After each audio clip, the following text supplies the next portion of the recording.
Hello students, welcome to my YouTube channel. तो बच्चों, आज हम करने वाले हैं इस वीडियो में क्लास 7 की मैथ अध्याय 4 सरलीकरण का हम इंट्रोडक्शन करेंगे इस वीडियो में।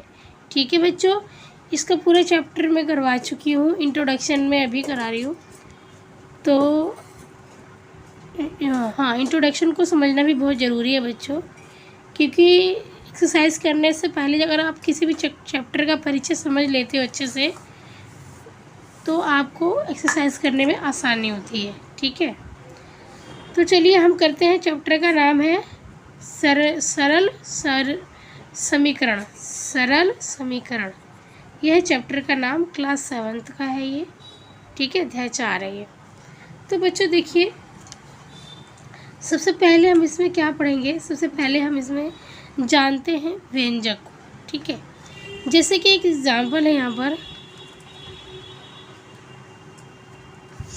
सरल समीकरण। सरल समीकरण अध्याय का नाम है। ठीक है, सरल का मतलब क्या होता है? आसान। और समीकरण मतलब आसान तरीके से हम समीकरणों को हल करना सीखेंगे और कई तरीक़ों से सीखेंगे इस मतलब चैप्टर में। ठीक है, तो बच्चों देखिए, जैसे कि यहाँ पर अगर आपको कुछ इस तरीके से दिया जाए तो ये क्या, आप इसको क्या बोलोगे? समीकरण बोलोगे इसको आप, x+5। बेटा ये x+5 ये समीकरण नहीं कहलाएगा। इसको हम क्या बोलेंगे? व्यंजक। इसको हम क्या बोलेंगे? व्यंजन बोलेंगे। क्या बोलेंगे बच्चे? इसको हम बोलेंगे व्यंजन। ठीक है, समीकरण ये कब बनेगा? जब मान लीजिए x+5 और बराबर 10, जब बराबर के इधर कोई संख्या हो तो ये हमारा क्या हो जाता है? ये हमारा हो जाता है समीकरण। ठीक है, इसका मतलब ये है कि ये x+5 बराबर है 10 के। ठीक है, x+5 बराबर है 10 के, इसका मतलब ये हुआ। ठीक है, तो इतना आपने समझ लिया। इसको हम बोलते हैं व्यंजन। और अगर बराबर के इधर कोई संख्या दे दी है तो इसको ये हमारा समीकरण बन जाता है। ठीक है, आई होप आपको इतना समझ में आया होगा। अच्छा, अभी देखिए, ये बराबर, यहाँ पे ये बराबर लगा है। इस बराबर का क्या रोल है? हम इसको बराबर भी बोलते हैं और इसको क्या बोला जाता है? इसको समता भी बोला जाता है। समता, इस बुक में आपको अगर आप पढ़ते हो इसकी भूमिका तो आपको समता चिन्ह पढ़ने को मिलेगा। ठीक है, तो समता चिन्ह का मतलब क्या है? मतलब कि बराबर का निशान। इसी को हमने समता चिन्ह इसमें बोला है इस अध्याय में। ठीक है, बराबर के इधर जो संख्या होती है इसको बहुत सारे लोग लेफ्ट हैंड साइड कहते हैं। ठीक है, और बराबर की इस साइड वाली संख्या को बहुत लोग राइट हैंड साइड भी कहते हैं। बहुत लोग राइट हैंड साइड भी कहते हैं। और हिंदी में समझ लीजिए आप, ये हमारा बायां पक्ष हो गया और दायां पक्ष हो गया। ठीक है बच्चों, अब चाहे इसको लेफ्ट हैंड साइड बोलो चाहे राइट हैंड साइड बोलो, बायां पक्ष या दायां पक्ष, ये सारी चीज़ें क्या है? एक ही है। ओके, तो इतना समझ में आया आपको।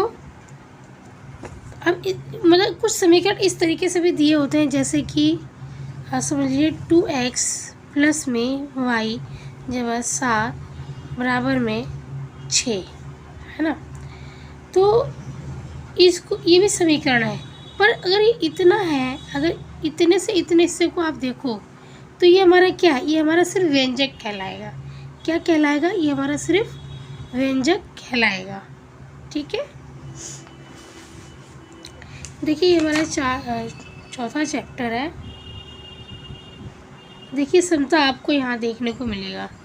ठीक है ना, समता और व्यंजक शब्द आपको यहाँ देखने को मिलेंगे। ठीक है, और आप पढ़ोगे तो आपको और बहुत सारी चीज़ें सीखने को इसमें मिलेंगी। ठीक है,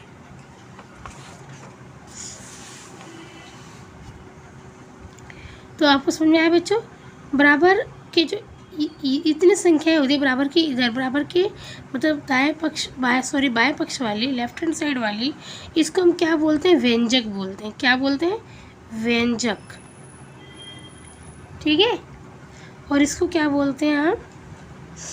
जब हम बराबर की इधर हमने 6 लगा दिया तो मतलब कहने का मतलब कि ये बराबर है 6 के। ठीक है।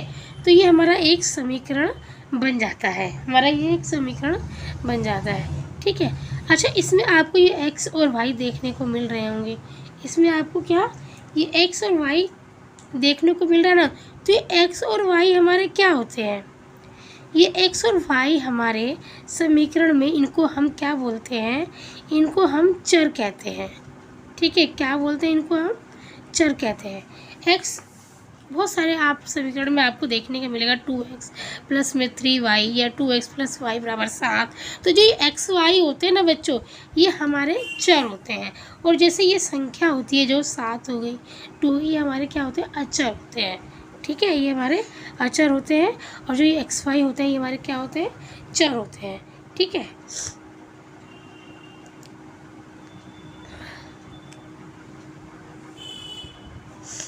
तो इतना आपको देखने को मिल गया। देखो, संख्या के स्थान पे चर का यूज हो रहा है। ठीक है ना। यहाँ पे संख्या होनी चाहिए पर यहाँ पे चर का यूज हो रहा है ना। y के स्थान पे संख्या भी हो सकती है पर यहाँ हमने क्या लिखा है? चर लिखा है। तो आपको अब इसमें क्या समझ में आया आपको? एक तो व्यंजक के बारे में समझ में आ गया, समता के बारे में समझ में आ गया।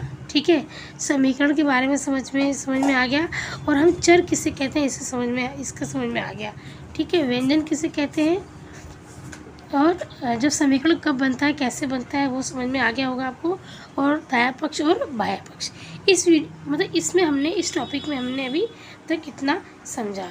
देखिए बच्चों, तो इस वीडियो में हम नेक्स्ट टॉपिक समझेंगे इंट्रोडक्शन का, समीकरण बनाना, कि समीकरण बनाते कैसे हैं।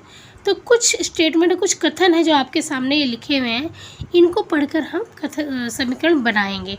और बच्चों यही मतलब घिसे पिटे यही समीकरण बार बार आपको आएंगे बनाने के लिए, ऐसे समीकरण आपको आएंगे बनाने के लिए, इससे अलग कुछ भी नहीं आता है। ठीक है। तो देखिए हमारा पहला कथन हमारा क्या है? नंबर 1 है, number 2, number 3, number 4, number 5, number 6।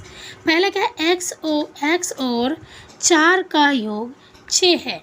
जैसा कि आपको लाइनों से ही पता चल रहा है कि x और 4 का योग बोला है तो योग भी इससे जमा होता है। तो देखिए यहाँ पर इसका आंसर हम क्या देंगे?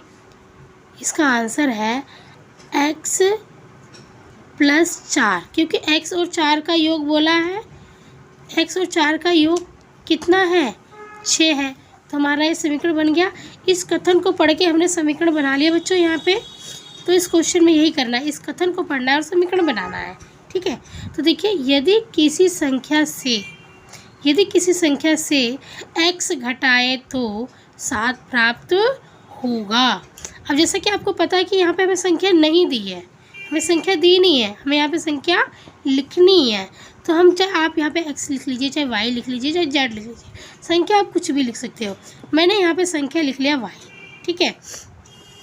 अब इसने क्या बोला? यदि किसी संख्या से 12 घटाएं, कितना घटाना है? घटाना कितना है? 12। तो कितना मिल रहा है हमें? 7 मिल रहा है। ठीक है। ये हमारा इसका आंसर होगा। ठीक है। ये इसका आंसर होगा।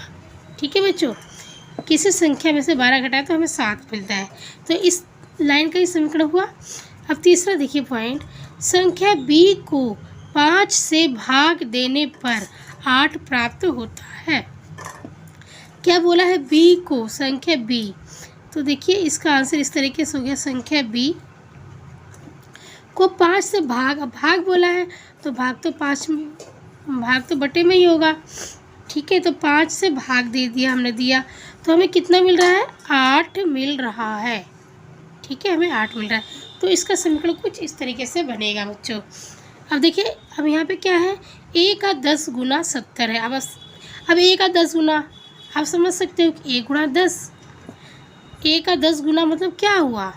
a का 10 गुना मतलब क्या हुआ कि a गुणा में 10, तो इसको हम 10a भी लिख सकते हैं। तो हम इसको लिखेंगे यहाँ पर कि 10a, 10 का a, ए का 10 गुना 70 है। ए का 10 ए बराबर में 70, 10 ए बराबर में 70। एक्स का तिगुने और 11 का योग 32 है। अब यहाँ पे x का तिगुने बोला है। x का तिगुने का मतलब क्या हुआ कि x को 3 से गुणा, ठीक है, x का 3 से गुणा 3x हो गया, तो हम यहाँ पे 3x लिख देंगे, x का तिगुना और 11 का योग, 11 का योग बराबर कितना मिल रहा है 32।